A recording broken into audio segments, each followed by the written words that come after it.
Et ben voilà, la Côte d'Ivoire vient de donner une leçon de football aux soi-disant favoris pour le mondial. Sans toutefois oublier que c'est la première fois de notre histoire, car on n'a jamais battu la France. Alors là, je pense que même si c'est un match amical, cette équipe de France que j'ai vu jouer là aujourd'hui, ça mérite d'être ajusté. Parce qu'en termes de défense, je vous assure, c'était extrêmement à la rue. Même si les gars détenaient les tirs cadrés, la possession et j'en passe, on constate que la seule personne qui pouvait faire peur de la Côte d'Ivoire en cette soirée, c'est Oumar Diakité. Je ne sais à quel moment Faye s'est permis de mettre ce monsieur là-bas sur où il est en train de jouer aujourd'hui. Mais pour la France, au bout de Kylian Mbappé, on doit se dire la vérité, j'ai vu du collectif, même si c'était extrêmement moyen. Sans toutefois oublier Cherki qui a eu à buter aujourd'hui, sans toutefois peut-être dire de n'importe quoi, il était aussi moyen car il avait des pertes de balles, il y avait des occasions où il pouvait inscrire. Mais le gars est en train de jouer la star, je ne sais pas ce qu'il est arrivé au bout d'un moment. Parce que footballistiquement parlant, en termes de première période, la Côte d'Ivoire était extrêmement à la rue car les gars étaient en train de jouer bloc bas. Dites-vous que la France était en train de jouer demi-cercle avec la Côte d'Ivoire. Mais comme on dit toujours que c'est la fin qui compte, l'équipe vous voyez déjà. Alors l'équipe vis-à-vis de cette belle combinaison de la France, on constate que les gars ont pu ouvrir le score à la 45e minute par Cherki. J'ai vu une Côte d'Ivoire qui était extrêmement déstabilisée, mais comme on dit toujours que l'éléphant c'est l'éléphant, on ne baisse jamais les bras. Là où j'ai confirmé que c'est mal parti pour nous en termes de cette première période, c'est vis-à-vis des caissiers qui oublient le ballon et pas taquiner l'arbitre. Mais qu'est-ce qui se passe, caissier? Alors directement les gars sont allés en pause, on constate qu'en termes de deuxième période, la Côte d'Ivoire a eu à faire des changements,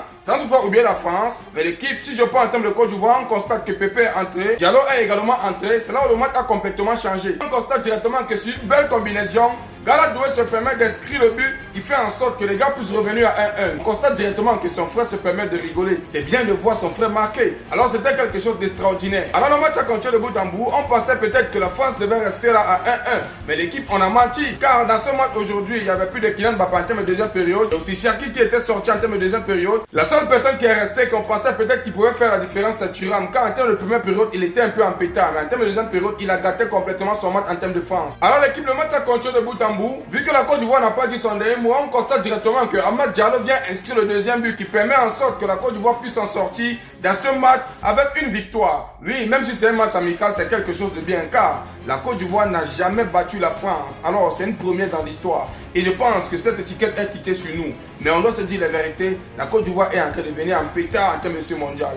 Et avec ce que j'ai vu là en termes de France, c'est une équipe à ajuster matin, midi et soir. Au cas contraire, les gars auront des problèmes. Les gars pensent que pour eux, ils sont déjà arrivés. Ils se permettent de faire un football de la suffisance. Bref, vous avez vu aujourd'hui. Alors l'équipe, qu'est-ce que vous avez pensé au bout de ce match? N'hésitez pas à le mettre en commentaire. Et n'oubliez pas de vous abonner. On se rejoint pour une nouvelle vidéo. Ciao, ciao, ciao.